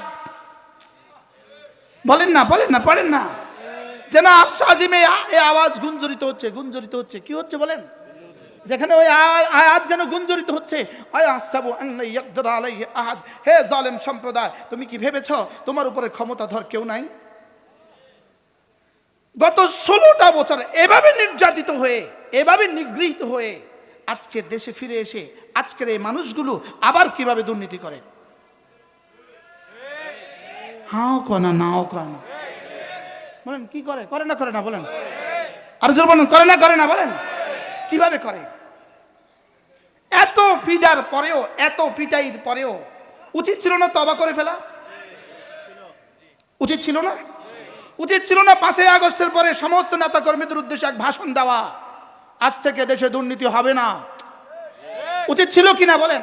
আচ্ছা, যদি এই ভাষণটা দিত, এই দেশের জনসাধারণ তাদেরকে কি পরিমাণ রিসিভ করতো? কি ভাই, এখন দুর্নীতি আছে না নাই? রিকশাওয়ালা থেকে টাকা তোলে না? হ্যাঁ, দুনিয়া বিক্রেতা থেকে টাকা তোলে না? তো কেউ যদি মনে করে আয়াহসাবু আল্লা ইয়াকদির আলাইহি আহাদ, তো রব তাকে কি বলে, এই কি করছিস? যখনই এক রিকশাওয়ালাকে বলে এই 5 টাকা দে, বড় ভাই কইছে 5 টাকা দিতি, নয় শহরে উঠতে দিতাম না, আর শাহজিন থেকে এলান হয় আয়াহসাবু আল্লা ইয়াকদির আলাইহি আহাদ। কি এলান হয় বলেন? আয়াহসাবু আল্লা ইয়াকদির আলাইহি আহাদ। ভাবছিস কি এভাবেই চলবে? না, এভাবে চলবে না। ভাবছিস কি এভাবে চলবে? না, এভাবে চলবে না। আমি আছি। আমি কি? আমরা একজনে লিখতেন, তিনি পারেন, তিনি পারবেন, তিনি পারেন, লিখতো জায়গা লিখতো তিনি পারেন। তো যখন দেখতাম তিনি পারেন, তাই বলতাম আল্লাহ রর পরিবর্তে দ একটা দিলে ভালো ছিল। মনে হয় বুঝেন না, রর পরিবর্তে কি পারেন, পাকার বা রয়কার রে, রয়কারের পরিবর্তে যদি দয়কার দিয়ে দিত তো হয়তো কথাটা 100% ঠিক। যদি রর পরিবর্তে কি লিখতো বলেন না, দ দিত, তাহলে কি হইতো? কথাটা হয়তো 100% অ্যাপ্রোপ্রিয়েট। তো দর পরিবর্তে লিখছে র, আর 5ই আগস্টে গেছে ভাগ্যা। কি ভাই, তিনি পারেন? না, কেউ পারে না। তিনি পারেন? না, কেউ পারে না। আয়াহসাবু আল্লা ইয়াকদির আলাইহি আহাদ। পড়েন আয়াহসাবু আল্লা ইয়াকদির আলাইহি আহাদ। এজন্য আয়াহসাবু আল্লা ইয়াকদির আলাইহি আহাদ, জনগণের সমস্ত ক্ষমতার উৎস। রব বলে না, আয়াহসাবু আল্লা ইয়াকদির আলাইহি আহাদ, আমি সমস্ত ক্ষমতার উৎস। বলেন কে ক্ষমতার উৎস? পড়েন, কোরআন আয়াত পড়েন। আয়াহসাবু আল্লা ইয়াকদির আলাইহি আহাদ, ক্ষমতার উৎস কে? আরো জোরে বলেন, ক্ষমতার উৎস কে? ক্ষমতার উৎস রব্বে কারীম। কুলিল্লাহুম্মা মালিকাল মুলক তুতিল মুলকা মান তাশা ওয়া তানজিউল মুলকা মিম্মান তাশা ওয়া তুইজ্জু মান তাশা ওয়া তুযিল্লু মান তাশা। 16 বছরের পরে উচিত ছিল এই শব্দ থেকে তওবা করা। এই শব্দ থেকে কি করা? এই শব্দ থেকে তওবা করা উচিত ছিল। শব্দটা কি?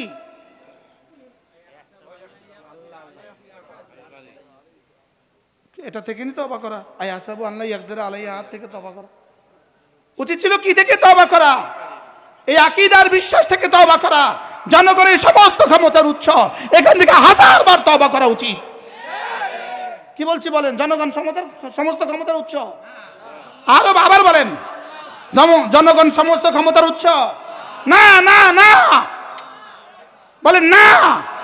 আল্লাহ লা উকসিমু বিহাযাল বালাদ, আমি কসম খেয়ে বলি জনতা সমস্ত ক্ষমতার উৎস নয়, সমস্ত ক্ষমতার উৎস আমি। আয়াহসাবু, এই বাক্য বুঝি শুধু এই তরজমার জন্য বলছে? এই বাক্যটাকে শুধু তরজমার জন্য বলছে না আমাদের কলিজায় আগুন ধরাবার জন্য বলছে? আমাদের কলিজায় কি আগুন ধরাবার জন্য বলছে। সারা পৃথিবীও যদি তোমাকে চায়, আমি যদি না চাই হবে না। সারা পৃথিবীও যদি তোমাকে না চায়, আমি যদি চাই হবে। আয়াহসাবু আল্লা ইয়াকদির আলাইহি আহাদ, সে কি ভেবে রেখেছে তার উপরে ক্ষমতাধর কেউ নাই? সে কি ভেবে রেখেছে তার উপর ক্ষমতাধর কেউ নাই? এজন্য এখনো যদি হত্যার রাস্তায় ধরো তুমি, এখনো যদি গোপনে গোপনে আমাদের ছাত্র জনতাকে হত্যা করো, তোমাকে আবারও বলছি আয়াহসাবু আল্লা ইয়াকদির আলাইহি আহাদ। হইতে পারে হত্যার ষড়যন্ত্রের মধ্যে আমাদের নামও চলে আসছে, হইতে পারে তালিকায় চলে আসছে, শরীফ ওসমান হাদি, এই যুবককে তোমরা হত্যা করেছো।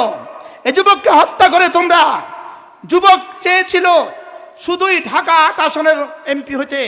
রব্বে কারিম তার 3টা প্রয়োজনে, 3টা কারণে, তার কলিজায় ঈমান ছিল, তার বুকে কোরআন ছিল, সে হাফেজে কোরআন ছিল।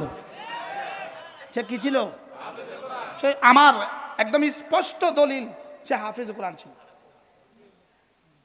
গত পরশু আমার ঢাকা যেখানে বয়ান ছিল, ওই মসজিদের ইমাম, সাবার কি মসজিদ বলে এটাকে, সাবার মডেল মসজিদ, ওই মসজিদের ইমাম শরীফ হাদির বন্ধু, তারা একসাথে দাখিল আলেম পাস করেছে। ওই ইমাম আমাকে বললেন, হুজুর শরীফ হাদি হাফেজে কোরআন ছিল। কি ভাই, কত মানুষ তো এদেশে গুলিবিদ্ধ হয়ে মারা গেছে, কত মানুষ তো এদেশে গুলিবিদ্ধ হয়ে মারা গেছে, লেকিন শরীফ হাদির কলিজায় ঈমান ছিল, তার কলিজায় কোরআন ছিল, তার কলিজায় খাঁটি দেশপ্রেম ছিল। কয়টা ছিল বলেন? কয়টা? কি কি ছিল? ঈমান, কোরআন, দেশপ্রেম। বলেন, ঈমান, কোরআন, দেশপ্রেম। ঈমান ছিল, কোরআন ছিল, আর কে ছিল বলেন? আর কি ছিল বলেন? না, পেট প্রেম ছিল না, দেশপ্রেম ছিল?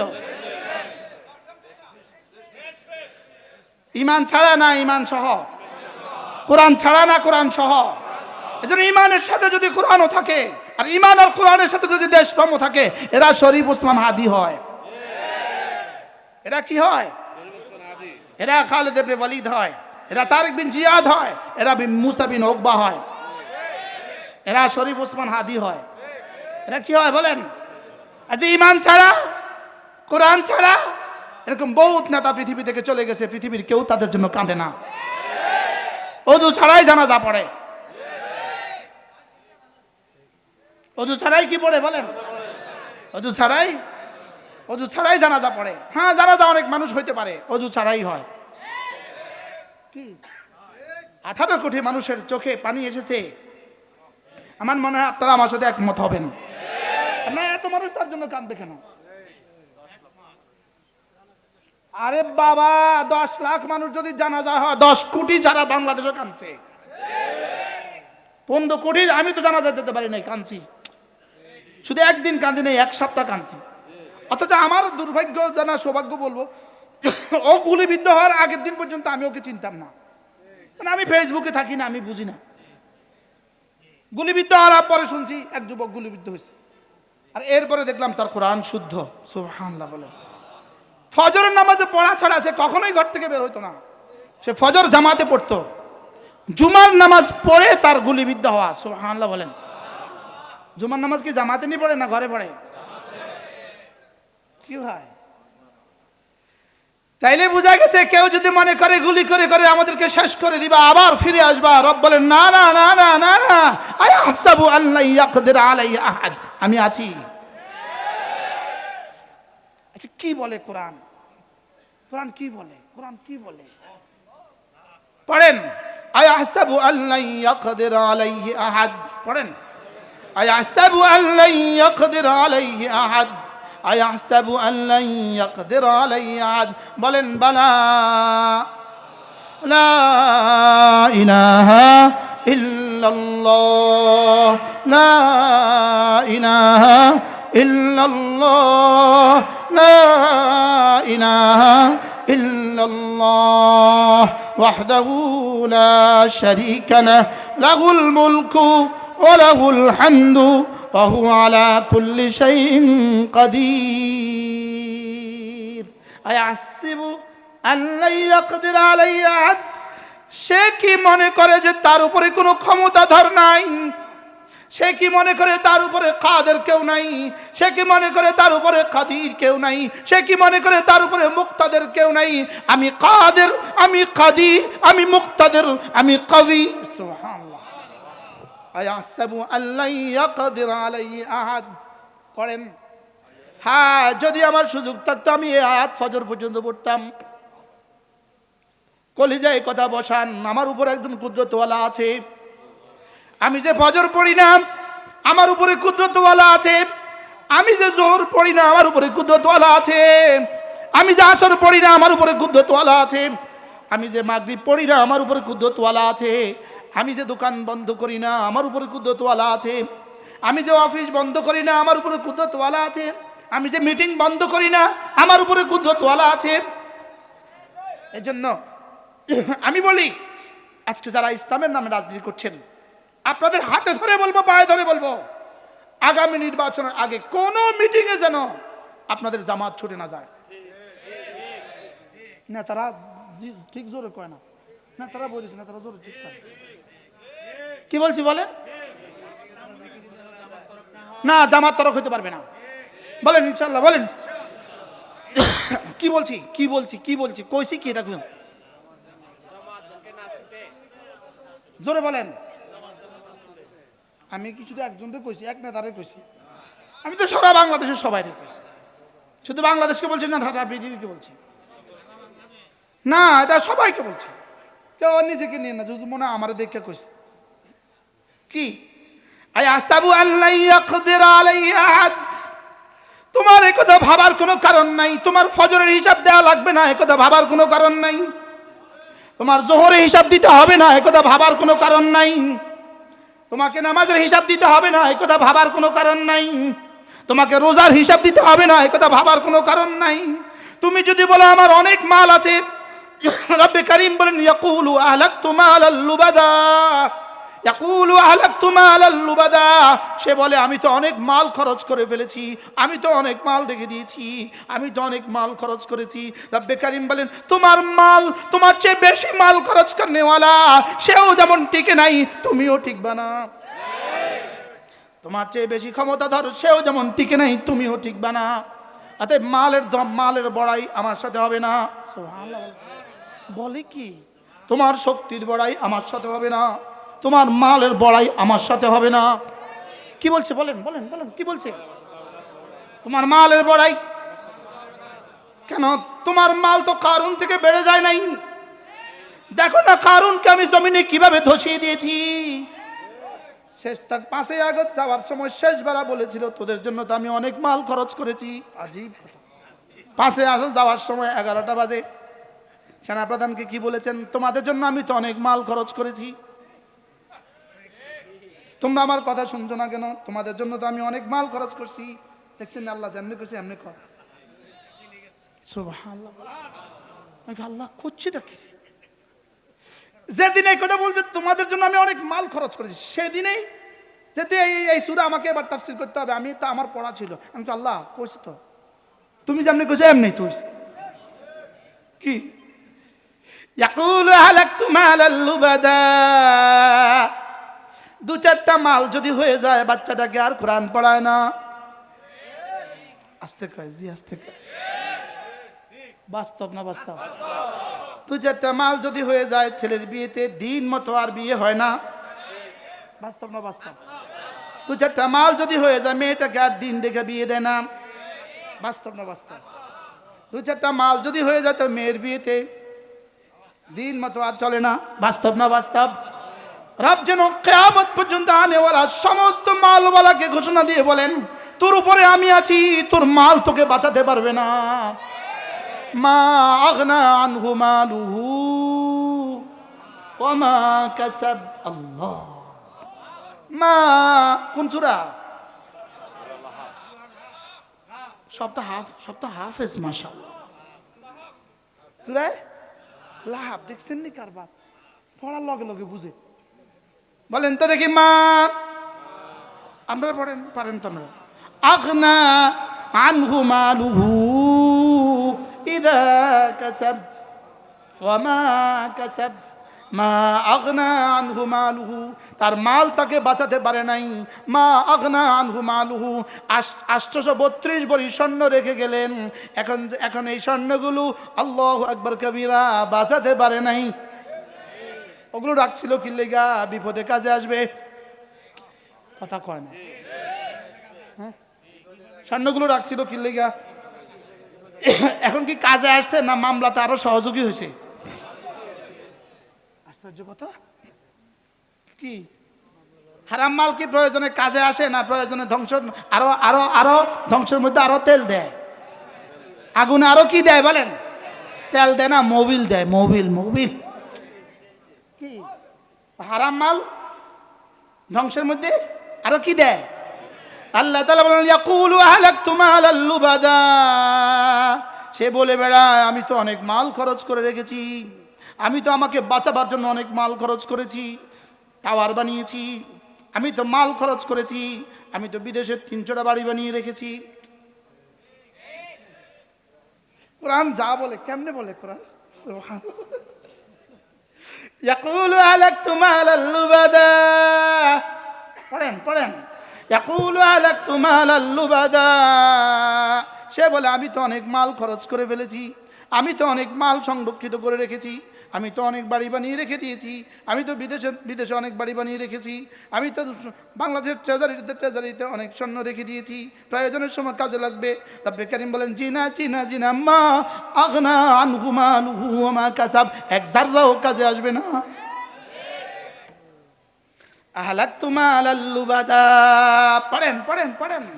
আহলাকতু মালাল লুবাদা। এজন্য হযরত হাসান বসরি রাহমাতুল্লাহ বলতেন, হারাম 40 বছর, হারাম মাল 40 বছরও টিকে না, হারাম মাল 40 বছরও টিকে না, আর হালাল 700 বছরেও শেষ হয় না। কি হয়? 40 বছর হয়েছে না 16 বছর? ভিশন 30। ও না, ভিশন কত? 41। ও 30 হলো আরেক দেশের। ভিশন 41, ভিশন কি? ভিশন 41। ও বাপরে বাপ, কি হয়? আহলাকতু মালাল লুবাদা, আহলাকতু মালাল লুবাদা। না, বেশি মাল দিয়ে কিছু হবে না। বলেন, বেশি মাল দিয়ে কিছু হবে না। বলেন, আবার বলেন, হারাম দিয়ে কিছু হবে না। হালাল যদি বেশি দিয়ে দেয় কোনো অসুবিধা নেই। মা আবার আম করে আমরা ধরবেন। হালাল যদি বেশি দেয় কোনো অসুবিধা আছে? হ্যাঁ, হালাল বেশি দিলে কোনো সমস্যা আছে? কয় না। হালাল বেশি দিলে কোনো সমস্যা আছে? না, হালাল বেশি দিলে কোনো সমস্যা নাই। হালাল বেশি দিলে কি নাই বলেন? আমার একজন মহাব্বতের মানুষ ছিল, ইন্তেকাল হয়ে গেছে। সিলেট শহরে থাকতেন লন্ডনে। ইনি একদিন আমি তার বাসায় থাকতাম মাঝে গিয়া। ইনি হযরত মৌলানা সৈয়দ আসাদ মাদানী রাহমাহুল্লাহ তাআলা যখন লন্ডনে যেতেন, ইনার বাসায় থাকতেন আর ইনি তার ড্রাইভ করতেন। তো ইনার বাসায় আমি যাওয়ার পরে দেখলাম ওনার কি বলে এটাকে, 3টা ড্রয়ার বাইর করলো, ড্রয়ার টান দিল, 3টা ড্রয়ার বোঝাই শুধু মাদ্রাসাতে দেওয়া টাকার রিসিট, কয়েক হাজার। মনে হয় বুঝেন নাই। বলতেছে দেখছেন এগুলো কি? আমি মজাক করে বলতেছি, হাজী সাহেব একটা কাজ করবেন, ইন্তেকালের পরে ইনশাআল্লাহ বলে দিবেন, ওসিয়ত করে দিবেন যে আমার কাফনের কাপড়ের মধ্যে এগুলো দিয়ে দিও, ইনশাআল্লাহ মালাকুল মউত, আরে কি বলে এটাকে, মুনকার নকির, এটা দেখেই বলবে আর লাগবে না। সুবহানাল্লাহ। এরকম মাল কিছু হলে কি কোনো অসুবিধা আছে? বাংলাদেশে ঢাকা একজন ব্যবসায়ী আছে, বড় মহাব্বতের মানুষ আমাদের। উনি বাংলাদেশে 80টা মাদ্রাসার সমস্ত বেতন উনি দান করেন। আলহামদুলিল্লাহ বলেন। 80টা মাদ্রাসার পুরোটা বেতন উনি দান করেন। আলহামদুলিল্লাহ বলেন। আমারটাও দিয়ে দেন, পুরোটা দিয়ে দেন। আলহামদুলিল্লাহ বলেন। আমার লক্ষ্মীপুরের 2 মাদ্রাসার বেতন উনি দিয়ে দেন। এভাবে সারা বাংলাদেশ। তো মাল দিছে কেমন হয়েছে? ভালো হয়েছে না? ভালো হয়েছে না? এই গত পরশু ডক্টর ইউনূসের কাছ থেকে প্রাইজ পেয়েছে সিআইপি, নবম 10মবারের মতো বাংলাদেশের সিআইপি হয়েছে। ইনি নিজের মুখে আমাকে বলেছেন, আলহামদুলিল্লাহ। ইনি বলেন যে হুজুর, আল্লাহ তাআলা আমাকে 20,000 কোটি টাকা দিয়েছে, এবং বলতে যে আমি কসম খায়া বলি 1 টাকা হারাম নাই। সুবহানাল্লাহ। বলে আমার কোনো পুঁজি নাই, এই মাল আমার কোনো কিছু নাই। আমার একটা 3 রুমের ঘর ছিল, আমি ওই 3 রুমের ঘরের মধ্যে হযরত নানুপুরীকে মেহমান হিসেবে রাখতাম। সুবহানাল্লাহ। এক রুমে আমি আমার বিবি, আরেক রুমে আমার বাচ্চারা, আর আরেক রুমে হযরত নানুপুরী মেহমান হিসেবে থাকতেন। একটা বাথরুম ছিল, হযরত নানুপুরী আমার জন্য দোয়া করছেন। সুবহানাল্লাহ বলেন। কি কোন আল্লাহওয়ালার দোয়া কেমন হয়? আর এখন হইল কি, চিটাং শহরে একটা বাড়ি, তার 88টা ফ্ল্যাটের একটা বাড়ি, 87টা ফ্ল্যাট আল্লাহ রাস্তা ওয়াকফ করে দিছে, আর একটা আমার নামে দিয়ে দিছে। ওটার মধ্যে আমার নেম প্লেট লাগাই দিছে। আরেকটা বাড়ি তার 18,000 স্কোয়ার ফিটের বাড়ি, 18,000 স্কোয়ার ফিটের বাড়ি, 8 তলা। এটা পুরোটা ওয়াকফ করে নাই, কিন্তু পুরোটার দান মাদ্রাসাগুলোতে দান করে না। সুবহানাল্লাহ বলেন। আল্লাহ এদেরকে আল্লাহ তাআলা এদেরকে সুস্থতার হায়াত দান করেন, এদেরকে আরো বেশি দেওয়ার তৌফিক দান করেন। তাহলে বোঝা গেছে মাল হইলেই কি হয় না, খারাপ হয় না। মাল হইলেই কি হয় না বলেন? তাহলে মাল লাগবে না? লাগবে না। লেকিন হালাল তরিকা না হারাম তরিকা? হারাম। হারাম 40 বছর টিকে না, হালাল 400 বছরে শেষ হয় না। এজন্য শাহ আতাউল্লাহ বুখারী রাহিমাহুল্লাহ তাআলা এক বিখ্যাত মানুষ ছিলেন। শাহ আতাউল্লাহ বুখারী রাহিমাহুল্লাহ তিনি বলতেন, আমি পৃথিবী গবেষণা করে দেখেছি, 2টো জিনিস আমি পৃথিবীর কোথাও দেখি নাই। এক নাম্বার কোন জালেমকে আল্লাহ তাআলা ছেড়ে দিয়েছেন এমনটি আমি কোথাও দেখি নাই। বুঝেন নাই কথা? কোন জালেমকে আল্লাহ তাআলা কি শেষ তক ছেড়ে দিয়েছেন এমনটি কোথাও দেখি নাই। 2 নাম্বার, কেউ যদি আল্লাহ রাস্তা দান করে সে ফকির হয়েছে এমন কাউকে পৃথিবীতে আমি দেখি নাই। কি হয়? তাহলে আল্লাহ রাস্তা দিলে কি হয় না বলেন? ফকির হয় না। আল্লাহ রাস্তা দিলে কি হয় না? আল্লাহ রাস্তা দিয়ে কেউ ফকির হয়ে গেছে, মসজিদ মাদ্রাসা দিয়ে কেউ ফকির হয়ে গেছে এমনটি পৃথিবীর আমি কোথাও দেখি নাই। আর কোন জালেমকে আল্লাহ তাআলা ছাড় তো দিয়েছেন, লেকিন শেষ তক ছাড় দিয়েছেন এমন কাউকে আমি দেখি নাই। না, পুরা পৃথিবীতে কেউ দেখে নাই। পুরা পৃথিবীর ইতিহাসে কোন জালেমকে আল্লাহ তাআলা শেষ তক ছেড়ে দিয়েছেন এমনটি হয় নাই। তাহলে এই জালেম কি বলতো? ইয়াকুলু আহলাকতু মালাল লুবাদা। এবার তাকে ধমক দিয়ে আল্লাহ তাআলা বলেন, এই কি ভাবছিস তুই? আয়াহসাবু আল্লাম ইয়ারাহু আহাদ। এটা আগেরটা চেয়ে ভয়ানক। সুবহানাল্লাহ। আয়াহসাবু আল্লাম ইয়ারাহু আহাদ। তুমি কি ভেবেছো তোমাকে কেউ দেখে না? বলেন, তুমি কি ভেবেছো তোমাকে কেউ দেখে না? তুমি মাল কোত্থেকে অর্জন করেছো তোমাকে কেউ দেখে নাই, তুমি কি এমনটি ভেবেছো? তুমি মাল কোথায় খরচ করো তোমাকে কেউ দেখে নাই, তুমি কি এমনটি ভেবেছো? তুমি কোথায় জুলুম করেছো তোমাকে কেউ দেখে নাই, তুমি কি এমনটি ভেবেছো? তুমি কোথায় গুনাহ করেছো তোমাকে কেউ দেখে নাই, তুমি কেমনটি ভেবেছো? রাতের অন্ধকারে করা গুনাহ সেটাও আমি দেখি, দিনের আলোতে করা গুনাহ সেটাও আমি দেখি, লোকালয়ে করা গুনাহ সেটাও আমি দেখি। তুমি কি ভেবেছো তোমার উপরে কেউ তোমাকে দেখে না? বলেন বলেন বলেন বলেন। এই শব্দগুলোই ছিল সাহাবীদেরকে সাহাবী বানাবার তাবিজ। সুবহানাল্লাহ। সিদ্দিক আকবরকে সিদ্দিক আকবর বানিয়েছে এই শব্দ। কেউ কি তোমাকে দেখে না? বলেন দেখে। বলেন দেখে। তুমি যখন মোবাইলে থাকো তুমি কি ভেবেছো তোমাকে কেউ দেখে না? তুমি কি ভেবেছো তোমাকে কেউ দেখে না? তুমি বিমানে তুমি কি ভেবেছো তোমাকে কেউ দেখে না? তুমি দোকানে তুমি কি ভেবেছো তোমাকে কেউ দেখে না? তুমি অফিসে তুমি কি ভেবেছো তোমাকে কেউ দেখে না? তুমি একাকিত্বে তুমি কি ভেবেছো তোমাকে কেউ দেখে না? তুমি লোকালয়ে তুমি কি ভেবেছো তোমাকে কেউ দেখে না? বলেন না দেখে। তুমি যে ফজরে ঘুমাচ্ছ তুমি কি ভেবেছো তোমাকে কেউ দেখে না? কি তুমি যে দোকানে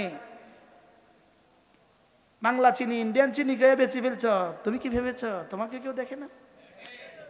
তুমি যে মরা মুরগি দিয়া সাপ বানাইছো তুমি কি ভেবেছো তোমাকে কেউ দেখে না? হ্যাঁ, বুঝেন না কথা?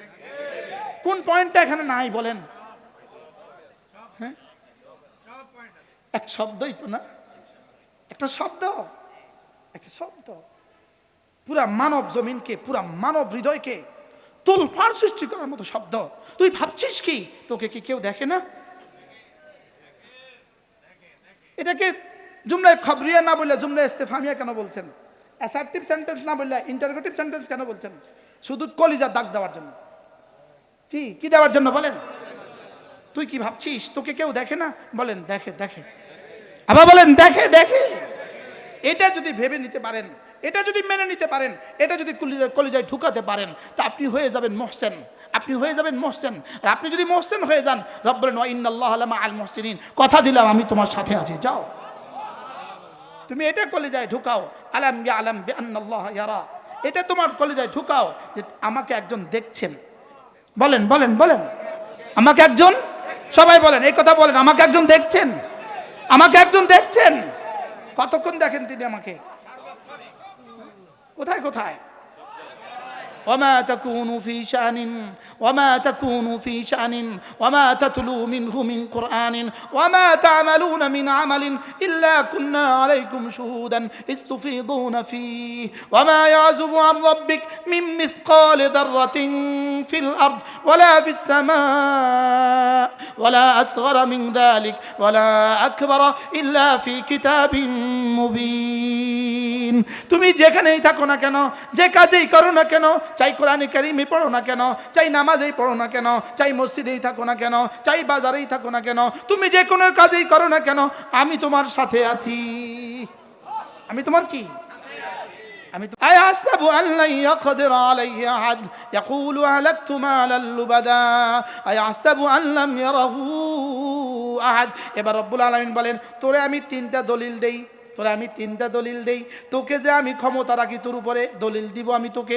আর তোকে যে আমি দেখি, এর উপরে আমি তিনটা দলিল দিব। এক নাম্বার, তোকে তো চোখ দুটো আমি দিয়েছি। তোকে তো চোখ কে দিছে? যে তোকে নয়, সারা পৃথিবীর সমস্ত মানুষগুলোকে যিনি চোখ দিলেন, যারা পৃথিবীর সমস্ত জানোয়ারগুলোকে যিনি চোখ দিলেন, যার চোখ দিয়ে তুমি আসমান দেখো, যার চোখ দিয়ে তুমি সূর্য দেখো, যিনি এতগুলো চোখ দিতে পারলেন, তিনি কতটা দেখেন? সুবহানাল্লাহ। মিল দেখছেন? মিল কি? আয়াহসাবু আল্লাম ইয়ারাহু আহাদ। তুমি কি ভেবেছো তোমাকে কেউ দেখে না? আলাম নাজআল লাহু আইনাইন, আমি কি তোকে দুটো চোখ আমি দেই নাই? সুবহানাল্লাহ। তুই ভাবছিস আমি তোকে দেখি না, অথচ তোকে দুটো চোখ তো আমি দিয়েছি। সুবহানাল্লাহ বলেন। বলে কি? আলাম নাজআল লাহু আইনাইন, আলাম নাজআল লাহু আইনাইন। পড়ে না, পড়ে না। আলাম নাজআল লাহু আইনাইন, আমি তোকে দুটো চোখ কি আমি দেই নাই? ওয়ালিসানা, যে জিহ্বা দিয়ে তুই বলছিস কে আমার পায়ের নিচে থেকে এটা হটাবা, যে জিহ্বা দিয়ে তুই বলছিস আমি পারি, যে জিহ্বা দিয়ে তুই বলছিস আমরা পালাই না, এই জিহ্বাটা তোকে আমি দিয়েছি। সুবহানাল্লাহ বলো। এই জিহ্বাটা তোকে কে দিয়েছে? আমি দিয়েছি। হ্যাঁ, আমি বক্তারে কি বলে? আমি বক্তারে কি বলে? যে জিহ্বা দিয়ে বক্তৃতা করছিস এটা কিন্তু তোর না, এটা কিন্তু আমার দেওয়া। সুবহানাল্লাহ বলেন।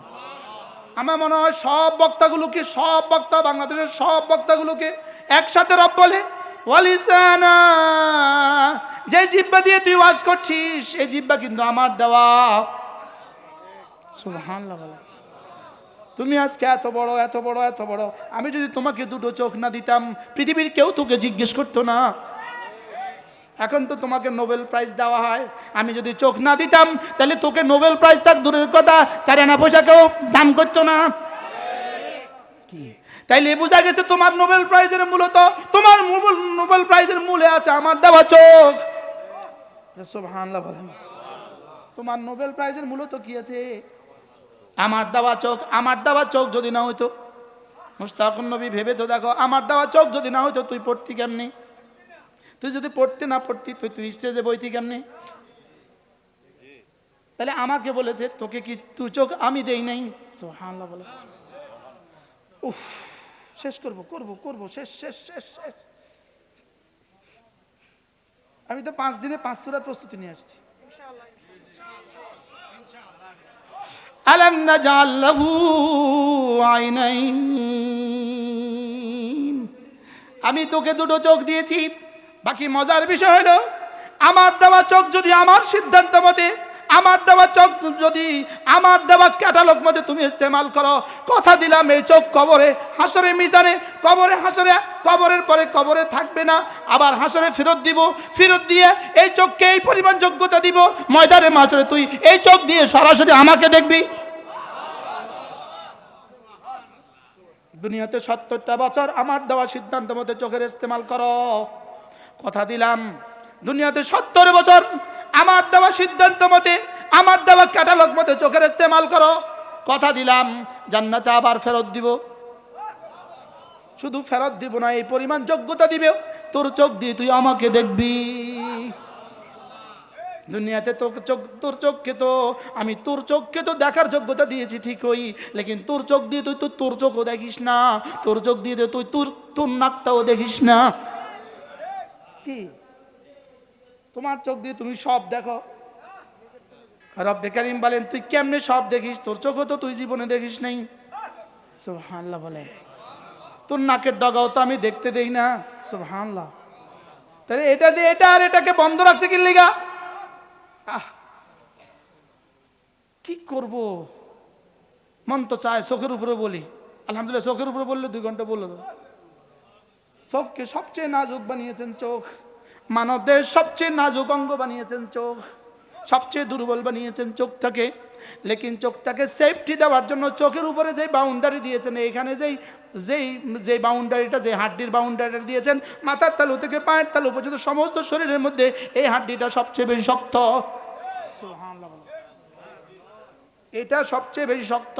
সুবহানাল্লাহ বলেন। এটা চোখের বাউন্ডারিটা, এটা সবচেয়ে বেশি শক্ত হাড্ডি। সুবহানাল্লাহ বলেন। এরপরে তোর চোখকে সেফটি দেওয়ার জন্য আমি তোর চোখের উপরে একটা পর্দা এঁটে দিয়েছি, এটার মধ্যে অটো স্প্রিং লাগিয়ে দিয়েছি। সুবহানাল্লাহ বলেন।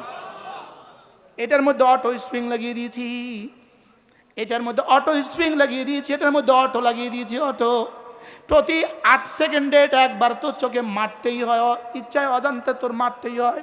সুবহানাল্লাহ বলেন। 3টা গ্রন্থি দিয়ে চোখে আল্লাহ তাআলা পানি সাপ্লাই দেয়, 3টা ছিদ্র আছে এখানে যেটা দিয়ে পানি সাপ্লাই দেয়।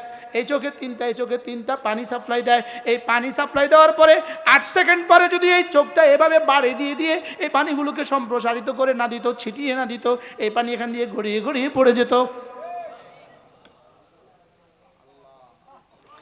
এবার রব্বে কারীম চ্যালেঞ্জ ছুড়ে দিয়েছেন, তোর চোখের পানি যদি আমি শুকিয়ে দেই, তোর চোখের পানি যদি আমি শুকিয়ে দেই, পৃথিবীর কোন টেকনোলজি, পৃথিবীর কোন সায়েন্স পারবে না তোর চোখকে আবার ফিরিয়ে দিতে। তোর চোখটাকে আমি যদি ছিনিয়ে নেই, পৃথিবীর কোন শক্তি পারবে না তোকে চোখ আবার দিতে। এই চোখ আমার দেওয়া চোখ, আমার দেওয়া চোখ, আমি দিয়েছি চোখ, আমি দিয়েছি। এজন্য কুল্লিল মুমিনিন ইয়াগুদ্দু মিন আবসারিহিম ওয়া ইয়াহফাযু ফুরুজাহুম, আপনি মুমিনদের পুরুষগুলোকে বলে দেন ভিন নারীর চোখের সামনে আসার সঙ্গে সঙ্গে এটা যেন সে নিচু করে। সুবহানাল্লাহ। এটা যেন কি করে? হাদিসে কুদসি রাসূল বলেন, কটা বাজে থাক, আলাম নাজআল লাহু আইনাইন, পড়েন পড়েন পড়েন। ألم نجعل له عينين ولسانا وشفتين وهديناه النجدين। হায়, তোকে দুটো চোখ আমি দিয়েছি, তোকে দুটো ঠোঁট আমি দিয়েছি। ঠোঁটগুলো তোকে কেন দিয়েছি জানিস? ঠোঁটগুলো তোকে কেন দিয়েছি জানিস?